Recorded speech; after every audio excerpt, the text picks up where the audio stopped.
Hi, hey, hello, and welcome to another Don't Watch the Jersey episode of a Colts podcast. My name's Brandon. I'm joined here by your co-host, my best friend, Andrew Moore.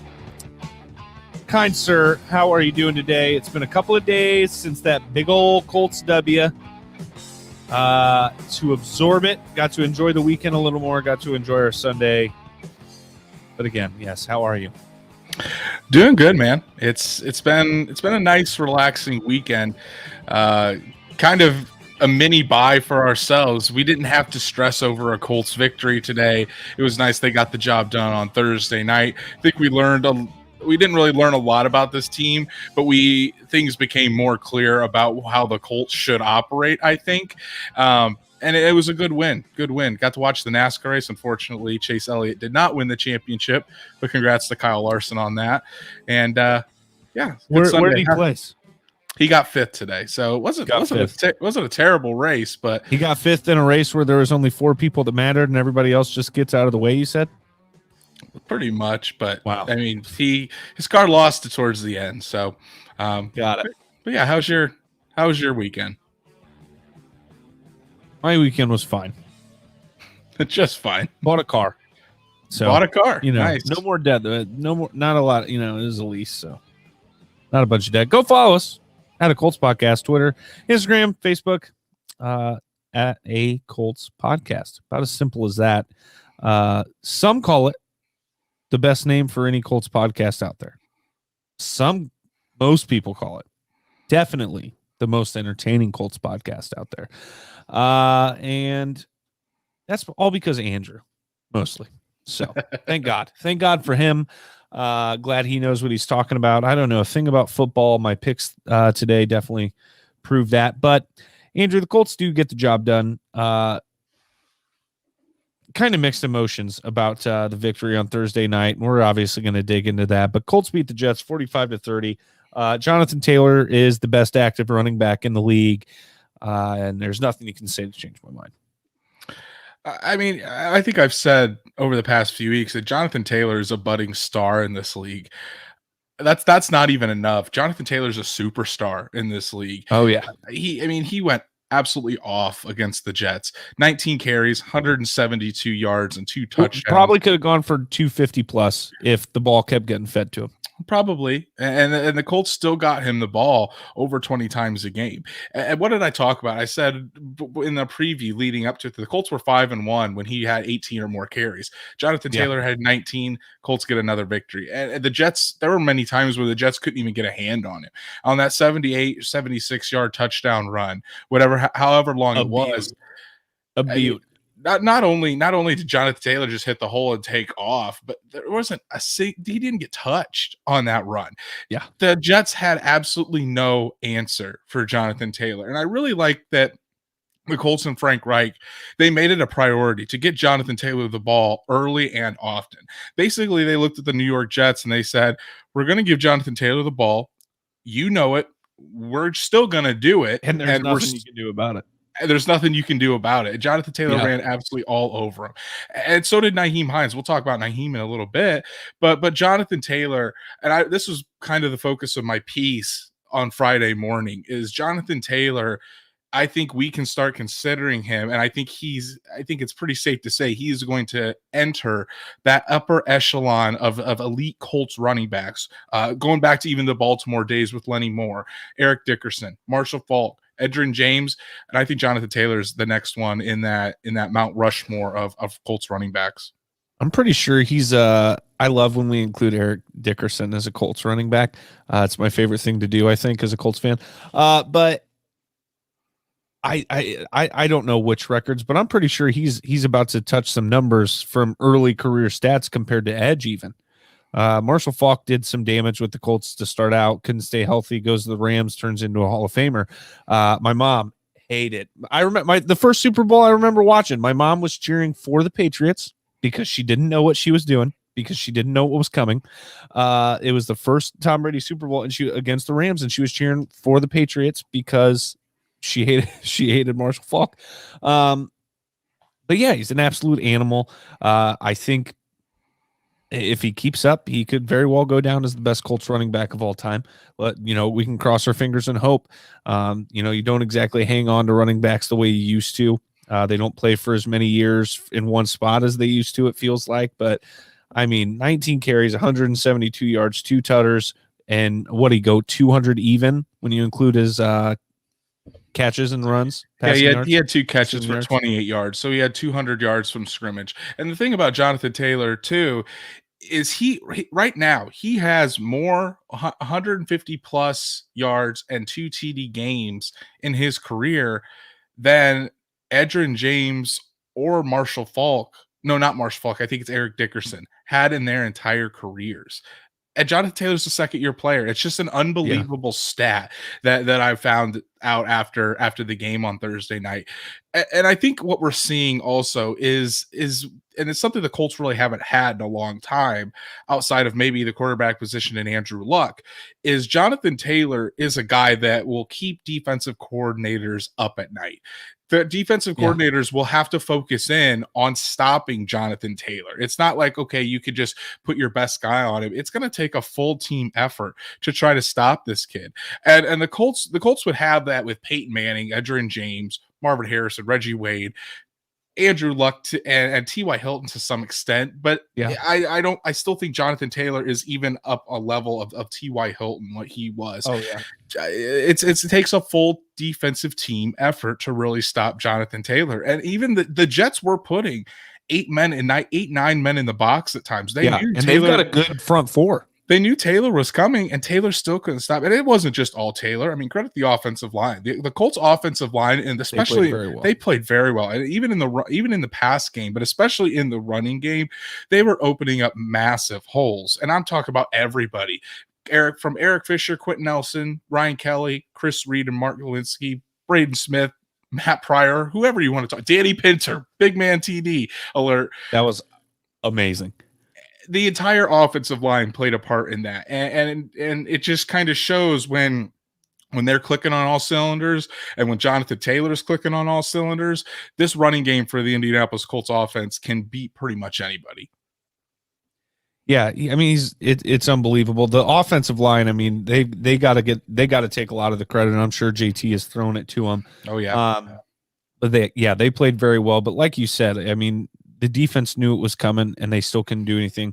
Last week against the Titans, I commented like during the game a couple times. I'm like, I want him to break one off. I want him. He's done it every game. It feels like the last few games. Like but I never felt like it was going to happen. I turned and looked at Paige at least 5 times. I said, it's coming. I said, there's going to be one soon. It's going to come, because the first part of the game, it felt like he just kept chipping away 5-10 yards at a time. And it was, and he was just eating them alive that way. And I'm like, a big one's coming.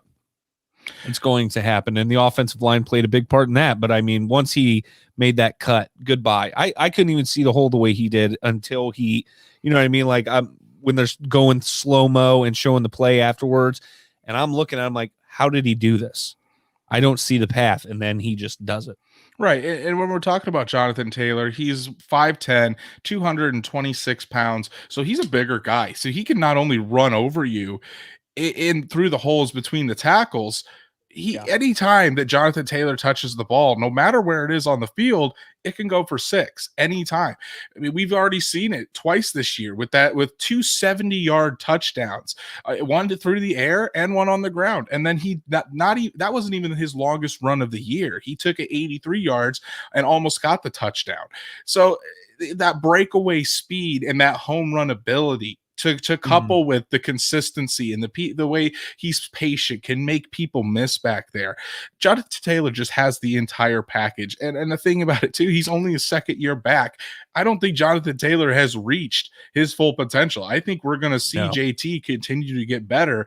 And it's something that the Colts have been looking for as such a dynamic playmaker and a talent on offense that really worries and really keeps defensive coordinators up at night. Jonathan Taylor, like I said, he's no longer a budding star. He's blossoming into a superstar. Yeah, and when he has a game like that, it makes life a whole lot easier on Frank Reich. and it makes life a whole lot easier on Carson Wentz, who did bounce back this week. We asked, is he going to bounce back? He sure did. 22 for 30, 272 yards and 3 touchdowns. And at one point, I mean, he had only 3 incompletions. It felt like for 2.5 quarters. I mean, it felt like that differential was still 3 for so long. I just kept looking.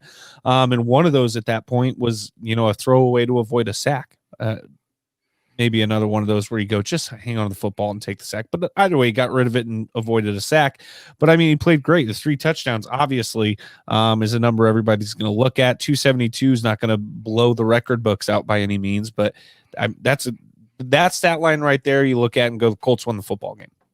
That's game-winning football from Carson Wentz. He was very efficient. He delivered when he needed to.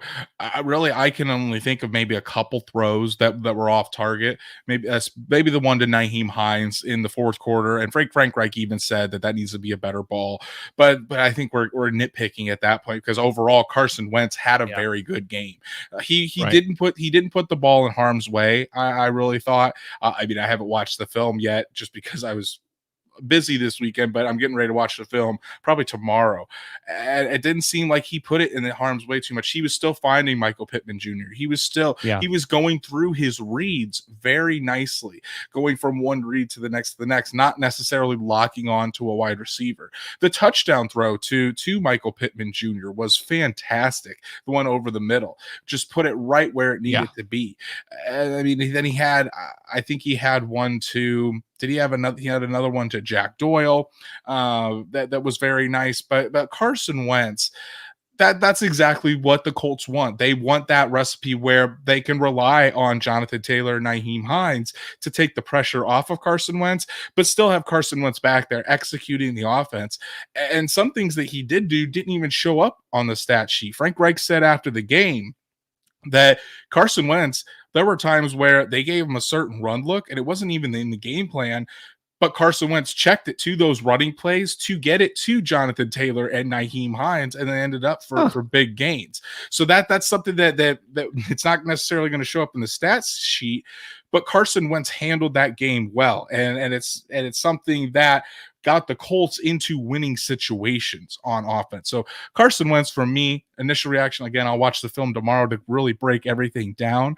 But Carson Wentz looked very, very good out there, efficient, accurate, made good decisions with the football. And we gave some props to the offensive line.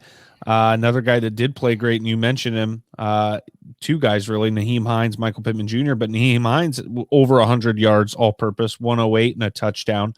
Michael Pittman Jr., 5 receptions, 64 yards and a touchdown. So our playmakers came out to play. Jack Doyle, have you seen his stat line? Do you know Jack Doyle's stat line? I think it was like one catch, 1 yard, one touchdown. 1 yard, 1 touchdown. Yeah. I mean, WWJD, he's there when you need it. So, yeah, the touchdowns were to Michael Pittman, Jack Doyle, and Danny Pinter, which Danny Pinter, need to work on your touchdown celebration a little bit more, buddy. But, man, a big man TD is always a fantastic thing. So good for Danny Pinter, former tight end at Ball State. Did you see the offensive lineman-sized UFC fighter that got a win this weekend, did a little celebration, literally front flipped and landed flat on his ass with his arms up like a cheerleader, and just everything was just jiggling. And I'll send you the link. It's the most incredible celebration I've ever seen. He needs to drop one of those without getting hurt. But yeah, Danny Pinter was incredible. Wentz had a great game, and you know what? We talked about not just Wentz needing to bounce back, but Frank Reich. He did show some balance this week. He said, "Hey, you guys want some Jonathan Taylor? I'm going to give you some Jonathan Taylor. You guys want me to run the damn ball? We're going to run the damn ball this week." 30 runs, 30 passes, and apparently Carson Wentz being part of the reason for some of those runs. But I was much more happy with Frank Reich this week. Knockout week, calling plays. Yeah, Frank Reich played a hell of a game. Coached a hell of a game, and his play calling was fantastic. There we go. And I think Frank Reich really took it upon himself this past week, saying, I did not call the game how it should have been called, especially in the fourth quarter against Tennessee. And he really took it on himself. He multiple days after the game, he was saying that there were play calls that were still bugging him. And I think this is what Frank Reich really wants. He wants to have a balanced attack. He doesn't want it to be Carson Wentz throwing it 50 times a game. He really would like to see the running backs of Jonathan Taylor and Nyheim Hines used to their full ability, and then let Carson supplement them and really lead the offense and get them through those situations, because and I think that's what makes this offense so dangerous when they're clicking on all cylinders, because you can't just key in to one specific aspect of the offense. You can't key in on just stopping Jonathan Taylor all the time, because then when you do, Carson Wentz is going to take over. Or if you just try to stop the pass, then we're going to hand it off to Jonathan Taylor and Nyheim Hines. So it was very good to see Frank Reich really get into that rhythm and use the run and the pass to complement each other to get the ball down the field. And the Colts pretty much had their way on offense on Thursday night. The one thing I didn't love, especially considering the large lead, I feel like we kind of abandoned the run in the fourth quarter. Do you know how many times we ran the ball in the fourth quarter? Because Jonathan Taylor only did once. I know that for sure. I'm not sure how many times we ran it in the fourth quarter. I'd have to look at the stats on that. I'm trying to find it, and it's not as easy to find as I thought it would be. And again, that could be that maybe they were putting 10 to 11 men in the box. I really don't remember that exact portion of what the defense was looking like during the game without watching the film. And it could have been that Carson Wentz was just checking out of it and things like that. I'm not going to have any qualms with what the offense did. The offense scored 45 points, which is the most in the Frank Reich era. I think most since 2014. That might be the most points in the league this week too. We could have picked the Colts for that one, Andrew. Very well could have been. And I think I think the Colts have scored 30 or more points in 4 straight games, which is the first time that has happened since 2010, when Peyton Manning was still the quarterback of the Indianapolis Colts. So this offense, I really don't have any problems with what this offense is doing. It's absolutely rolling right now on the ground with Jonathan Taylor and Nyheim Hines, through the air with Carson Wentz and Michael Pittman Jr. The offense stepped up and the offense played a beautiful game. So I'm not going to nitpick a little bit where they got away from the run in the fourth quarter. The offense did their job. It's the defense that I have huge concerns about, which is what we're going to talk about here next. Real quick, that they're not bringing up and not holding up their end of the bargain. Real quick. Hello, Rusty. Thanks for joining us. And yeah, we bleed blue. Okay. 100%. My blood doesn't need oxygen. Okay. So it's not red, it's blue. The defense sucked. I mean, we just got carved up by a third string Jets quarterback. Okay. And before that, we were starting to get carved up right from the get-go by a second string quarterback in Mike White. Absolute phenom. Quarterback controversy, I think, maybe going on in New York. Who knows? I don't think so. But I mean, the defense was bad, especially in the second half, because the Colts had limited him to 10 points. It was 42-10 at one point. And then that's where it just seemed to fall apart. The Colts were, and I saw some people saying, well, the Colts were playing prevent defense at that point. No, they weren't. The Colts had plenty of guys in the box. That was hilarious. During those plays, they were not playing prevent defense. The Colts were trying on defense. Josh Johnson was just carving them up, and this is bad. This is a bad sign for the Colts defense, and I really don't know what the solution is at this point as far as this year goes, because the pass rush is not getting home. I mean, we're starting to see flashes of Kwity Paye and Dio Dangbo, but they're still the only player that's getting sacks is DeForest Buckner, and we can't count on DeForest Buckner's not the type of guy that's going to get 15 to 20 sacks a year. That's just not his game. He is a phenomenal pass rusher and a good run blocker, but we need that pressure off the edge. And Kwity Paye almost got there, but the difference between almost getting there and actually getting there, it's very slim, but it needs to start happening. And then, I mean, it's tough to say what the Colts can do about this secondary. And it almost seems like there needs to be a major philosophical change in this defense, and I don't know if that's going to happen this year. I really don't. Xavier Rhodes, when are we going to bench? When is it time to bench Xavier Rhodes in favor of Isaiah Rodgers? Xavier Rhodes looks absolutely lost out there. He doesn't even look like he's trying half the time out there. At least Isaiah Rodgers will go out there and compete. Say what you will about Rock Ya-Sin. Rock Ya-Sin has been the best outside corner the Colts have this year, and at least Rock Ya-Sin plays his butt off and competes. Rock Ya-Sin is at one point this season was playing the best football of any corner, including Kenny Moore. Absolutely. Early in the season. Absolutely. It's a big concern, because if you're letting a Jets quarterback, go off like that, the Colts play the Buffalo Bills and Josh Allen. While Josh Allen didn't have a great game today, I mean that's usually an anomaly. Josh Allen had a great game. The Josh Allen of the Jaguars, Josh Allen of the Bills did not, but that's an anomaly. Tom Brady.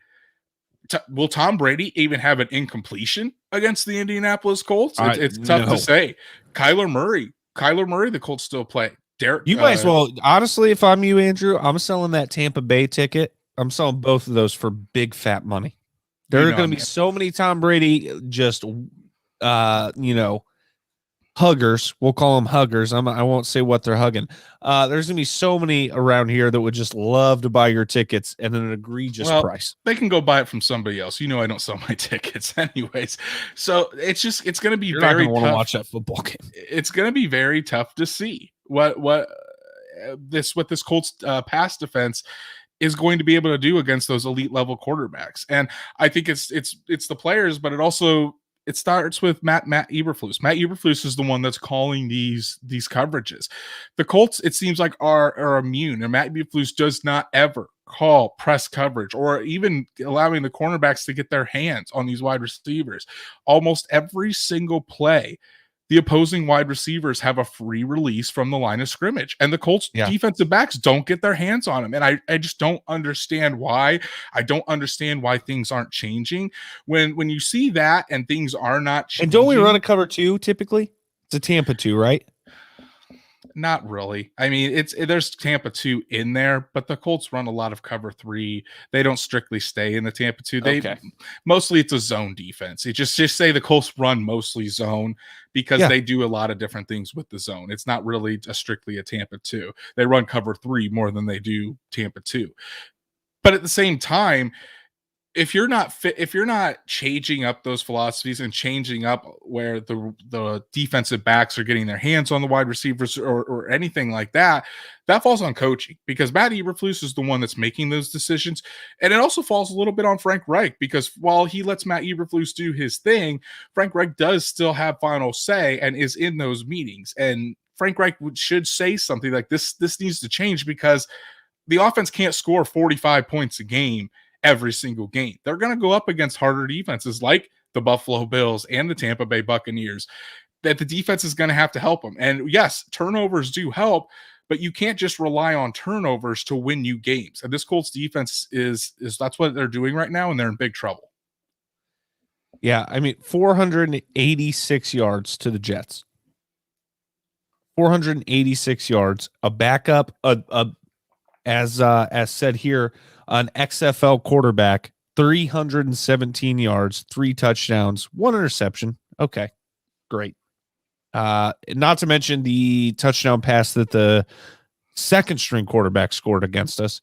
The defense is unacceptable. We are absolutely just going to get pounded by Josh Allen and Tom Brady if they're playing anywhere near as bad as they played Thursday night. Again, created some turnovers. Darius Leonard again. But I'll point this out. Darius Leonard's punch out this time, his arm was already wrapping around to make the tackle, and he punched out. And he was attempting to make the tackle still while attacking the football. Not the same could be said for every one of his plays, and especially not the rest of the defense. Your concerns with Xavier Rhodes, because of course you did talk about the entire defense all in one foul swoop. Agreed there. Not good. I'd rather have Isaiah Rodgers in there. What did I miss? Anything? Yeah, got to sack the quarterback. Cannot have these guys standing back there all day long. I agree with you there. Well, when is enough as far as the cornerback situation goes? The problem with a coach like the problem with a coach like Frank Reich, that's always got his players back.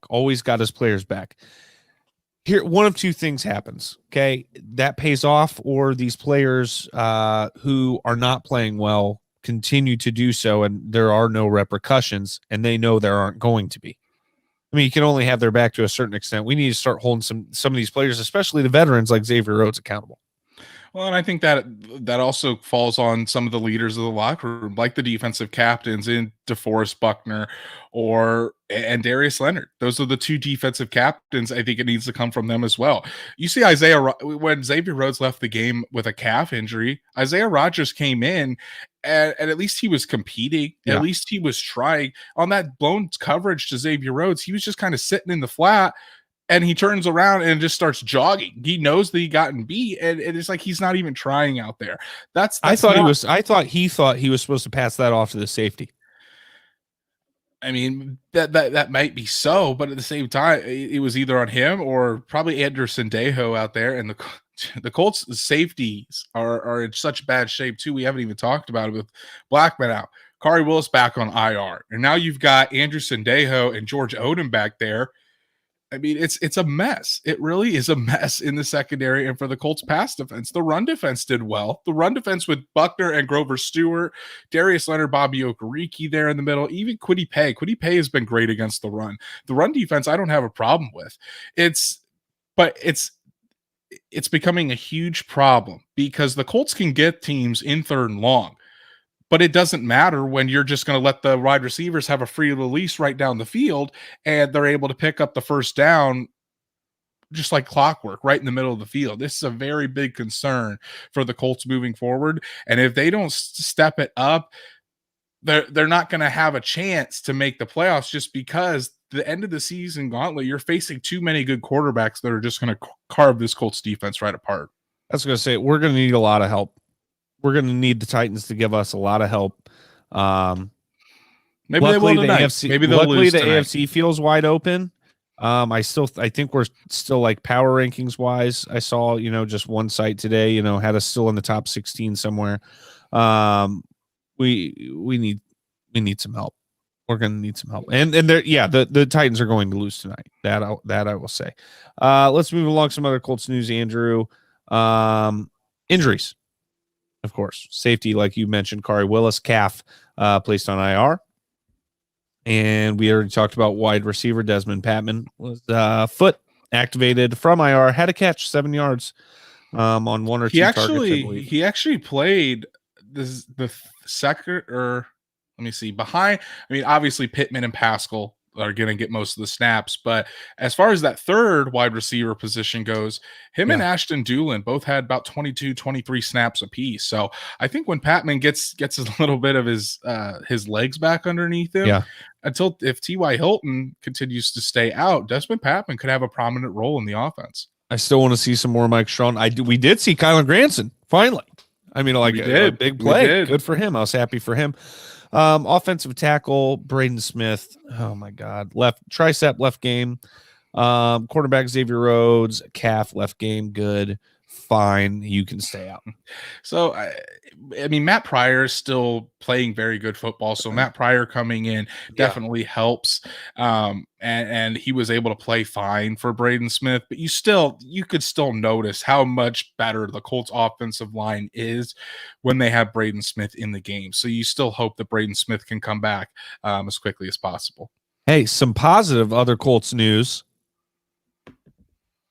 Running back Jonathan Taylor named AFC Offensive Player of the Month for October. 79 carries, 478 yards, 13 catches, 195 yards, 7 total touchdowns, and that doesn't include Thursday night, folks.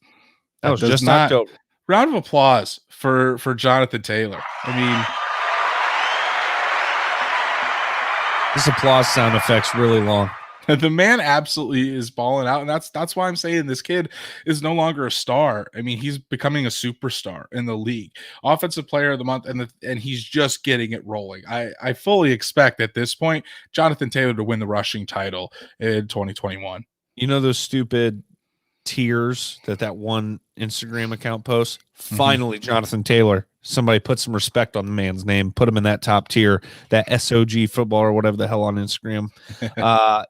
It's about time. Let's talk about the week 9 games, Andrew. RIP to anyone who picked any football games this weekend.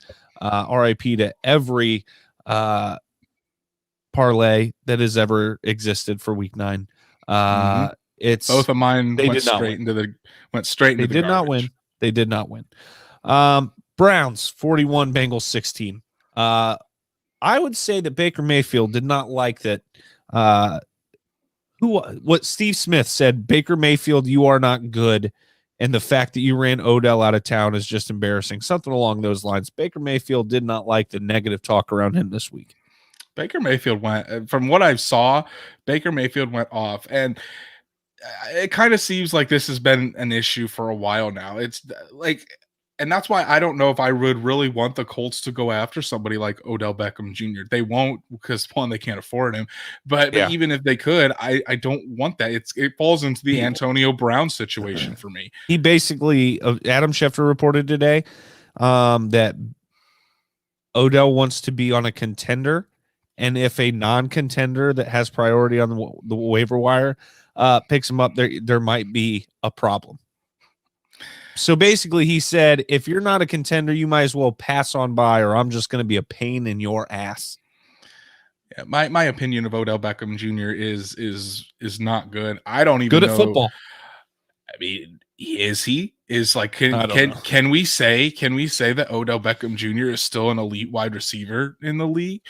Because he hasn't done anything in a long time. I don't care if you're with the Browns or not. It's been a long time. I think it's time for Odell Beckham to now prove. I mean, yeah, he has the abilities. Yeah. But the NFL is a league where what have you done for me lately? And so far, Odell hasn't done anything lately. So now he's got to, for me at least, he's got to go prove that he's still an elite wide receiver in the league. And I think I want to say Rams, Raiders, Cardinals, Buccaneers, but the Rams and the Buccaneers have too many receivers already. The Cardinals maybe.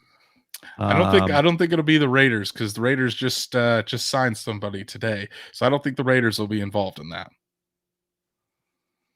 Are you looking down at the news? Oh yeah, I forgot. Would you rather have him or Odell? Realistic, just from a football standpoint, because the Raiders don't care about they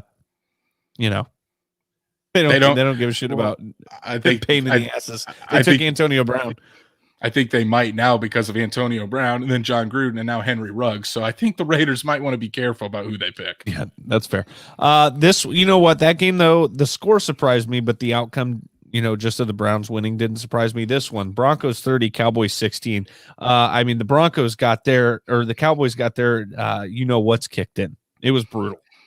Yeah, I thought the Cowboys would win this one running away, and I didn't see any of this game, but it sounds like Teddy Two Gloves had a decent performance, and the Broncos were revitalized after trading away Von Miller, and it looked like, I guess this is the first time the Broncos have really done anything since those first 3 games of the year. So yeah, good Dak for the Broncos. Wasn't great. Looked very inaccurate. At one point, I think I saw 14 for 32. It was ugly. I want to bounce back to the Bengals-Browns real quick because I just remembered something.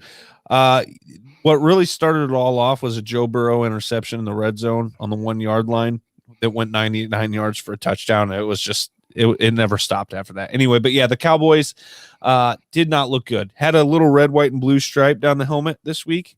Maybe bad luck. America's team repping the American flag on the helmet did not go well. Maybe they pull that out next. They don't throw that out next year.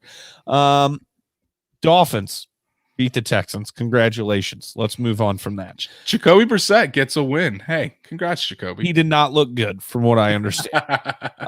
Falcons 27, Saints 25. The Saints came back after being down quite a bit, and Matty Ice, just closes it out. The curse continues. That's all I'm going to say. I mean, I didn't pick the Falcons, so they won. So pretty much par for the course. Neither did I. That's okay. Giants beat the Raiders 23-16. That one surprised me. That kind of surprised me too. But with everything going on with the Raiders, it's not hard to fathom why they've lost the game. They could start unraveling. So many distractions going on out there in Las Vegas. Not a surprise. Patriots 24, Panthers 6. I really don't know anything about that game. I did not watch that game. You said you're all out on the Panthers, and the it looks like Sam Darnold. Panthers are all out on the Panthers. It seems like Sam Darnold's real bad. It does not seem like Sam Darnold's the future there in Carolina, and I would not be surprised if the Panthers make a move this offseason and Sam Darnold is elsewhere as well. Jaguars. Nah, you flipped. This was Bills at Jaguars. Bills 6, Jaguars 9. Nice. Yeah, I always put the winning team first, but hey, I think that's the biggest shock of all of this NFL weekend. I didn't catch any of that game, so I'm going to let you kind of recap that one. Josh Allen, sacked by Josh Allen. First time since the NFL started counting sacks in 1982 that a player has been sacked by a person with the same name as them. He was also intercepted by Josh Allen. He also fumbled the ball, which was recovered by Josh Allen. So Josh Allen, not a great day, but Josh Allen, phenomenal football day for that guy. Then did Trevor Lawrence ever come back? He injured his ankle. Did he? I know that he came back out to the sideline. He was running up and down the sideline, but I don't think he ever stepped foot back on the field. That's even more wild that the Jaguars were able to beat the Bills without Trevor Lawrence. And I mean, notice you didn't say with whoever the backup quarterback is because you don't know either. No clue who the backup quarterback of the Jacksonville Jaguar is.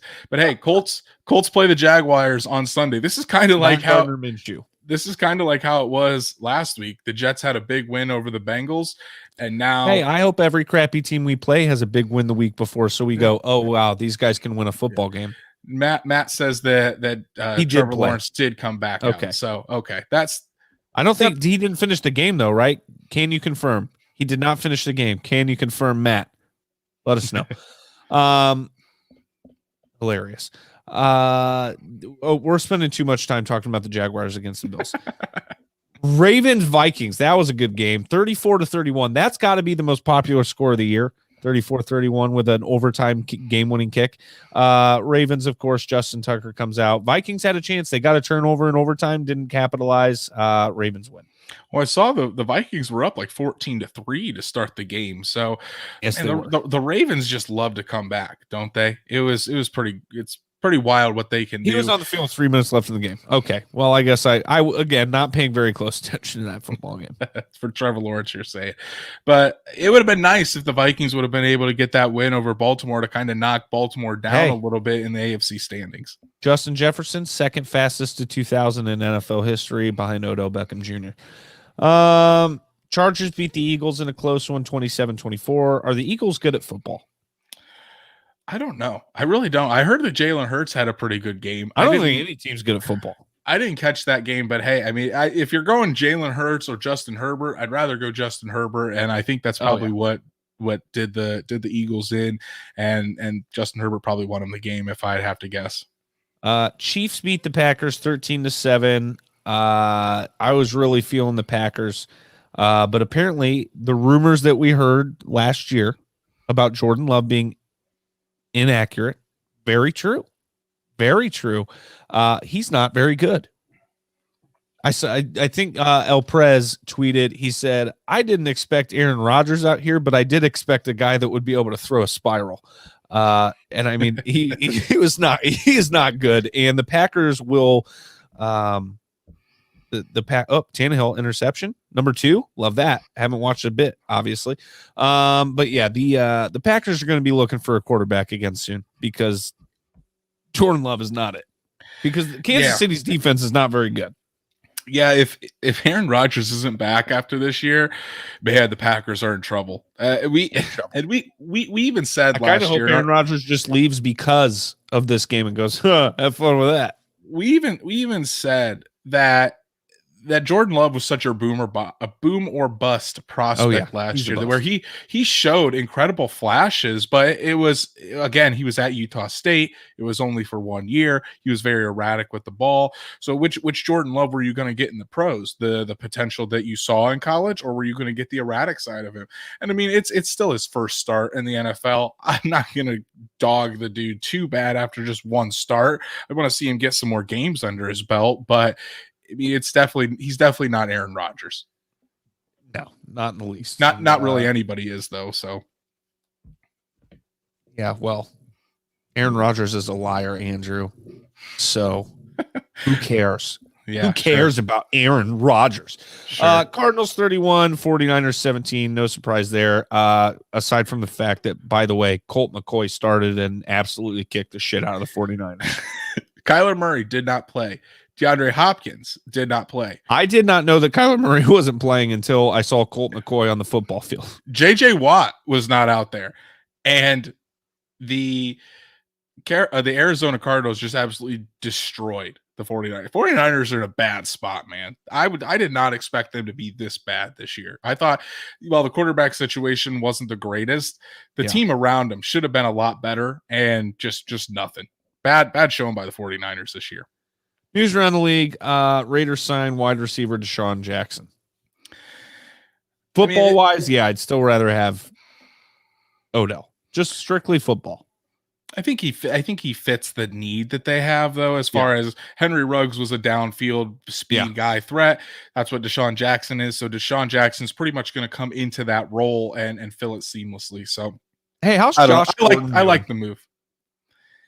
Josh Gordon, who did he sign with?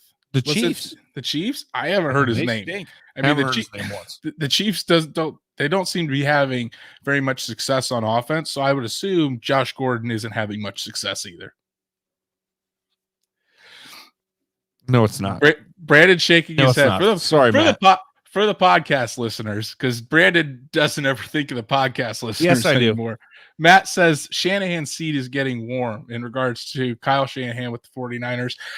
I wouldn't say that. I would say once they get Trey Lance in, I think they're going to let Kyle Shanahan try to mold Trey Lance. But if that doesn't work out, then I think Kyle Shanahan is going to be on the hot seat.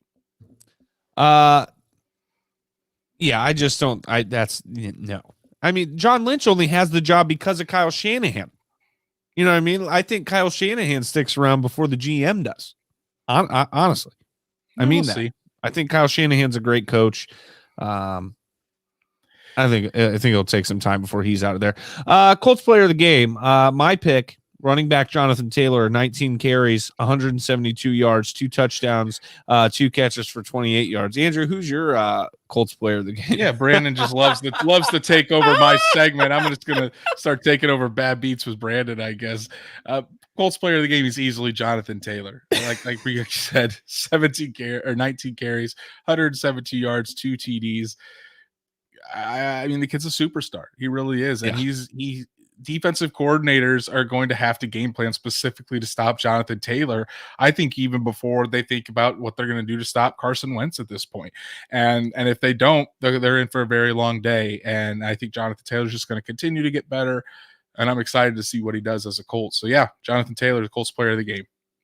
Yeah, I mean, that was the obvious one. That's the only reason I did that to you, Andrew. I'm not even going to go to another one this week. I'm not going to do the whole, since you picked it. I mean, that's the obvious pick. Mm-hmm. So I'm going to go with him. Colts not player of the game, the entire defense minus Darius Leonard and Kenny Moore. Xavier Rhodes. Well, Buckner was in there. And Taylor Stallworth. I mean, shout out to Taylor Stallworth. He had a sack or two, maybe 2. Fine, the Colts secondary. Yeah, bad. Real bad. Not good. All right, go follow us at a Colts Podcast on Instagram, on Facebook, Twitter. I know you all have one of those. You have at least one of those. Some of you are watching us on some of those. Thanks for joining us, podcast listeners. Go leave a review, subscribe, 5 stars, all that jazz. YouTube, hit the like, hit the bell, all the things so you don't miss us. Yeah. We'd like to get to this one's nice and short and sweet for you. We'd like to get to 100 subscribers on YouTube before the end of the season. So tell your friends. It's not that hard. Just go subscribe. Tell your moms, tell your dads, tell your stepsisters. Go subscribe. Tell your until pastor. Next time. Yep, right after that. Go Colts. Go See Colts. you guys Wednesday. Let this moment become a cherished memory. And then remember, a legacy is only worthwhile when there is a future to fuel. God bless you, and God bless football.